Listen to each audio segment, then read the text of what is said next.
had this presentation, level setting on how the company is doing, what's going on, what's our future. And there was a presentation that was made.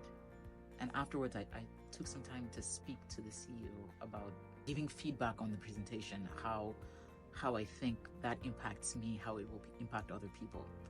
He listened to what I said and scheduled a meeting with me a month after that to talk about, hey, my concerns. That's not something that outside of AXIA I have ever experienced, and I've worked for some other companies. That's not something I've ever experienced. So they're engaged with, it's not about, as a change management person, it's not about what you're throwing out a whole bunch of information, but you're also listening to hear what people are saying, what people are thinking, how this is impacting people. And I think AXIA does that very well, listening to what you have to say. I think people are encouraged to speak up. This is our company. It's not the CEO's company. It's not the executive team's company. It's our company. How do we make it better? How do we allow people to be themselves here? And so I was very impressed with that.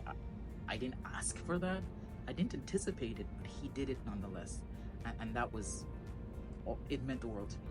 So leadership from him all the way down, they're always checking in on you, be it the CEO or your practice director or the person you're directly reporting to, depending on where you are in the company. They're always reaching out because they want to hear how you're doing.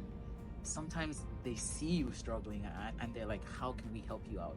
A few years ago, I mentioned my father passed away.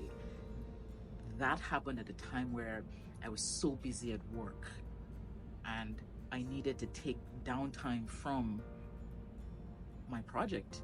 And it wasn't an issue. My client understood because we have that relationship. My executive team, they understood. And it was, Mofe needs to take this downtime. How do we support her through this time? How do we backfill her so that she can take this time and not have to think about the client? So they always show up for you in different ways. Professionally, yes, and also personally, in a way that isn't intrusive. I think that's the best part about it. It's not intrusive. It's organic. It's not something that they're trying to get something out of. It's just who they are, and that again speaks to AXIA as a whole.